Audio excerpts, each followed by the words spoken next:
Hi, I'm James Beckett, and this is the Sceptical Structures of Max. This is essentially a research project which culminates in this exhibition at T293. The works in the exhibition follow the biography of Max Himmelheber, a German inventor and entrepreneur who made much contribution towards the development of what's known as chipboard or particle board.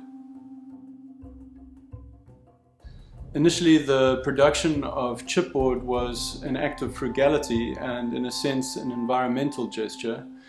But with time, it came to be known that chipboard, once decomposing, would release formaldehyde, which is one of the base elements of the glue binding these particles called phenol resin. So Max Himmelheber established a laboratory in his hometown of Baiersbronn in the Schwarzwald of Germany, and from this location had basically streamlined the production of a series of variations of this chipboard, and then took the steps to file a series of patents and then proliferate factories around the globe. And until around 1970, I think he'd established around 80 factories, ranging from Vladivostok all the way around to Japan.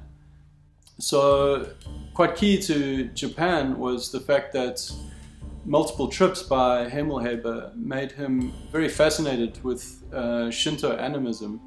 In fact, one of the factories he opened was powered by a hydroelectric plant. And on the opening of this plant, Shinto animists came to bless the water and to apologize for its use, with all kinds of donned prayers on the metering devices and such. And as a result, he was really taken back by this, so much so that he became a sort of animist himself. This villa that he made back in Baiersbronn very much informed the installation in terms of motif. Like, you can see some of these longer shapes with the pyramids mounted on them, which are on top of these strange kind of screens that you see, which look quite Japanese in a sense. The traditional form for these screens is called shoji, and they're usually a bit receded within a facade, but within this building of Nothelfer, we start to see almost like a fortress built out of these screens, whereby an open plan architecture is more like indeed a kind of defense line as opposed to an open interaction with nature. Around the time of completion of his villa, we see Himmelheber go into a kind of recluse and focus more on philosophical reflection around his activities, and begins a publication called Scheidewege, originally a quarterly, I believe, where he invites all kinds of philosophers and engineers to reflect on the unchecked application of new industrial developments. And you could argue very much that his chipboard fits perfectly within this subject framework.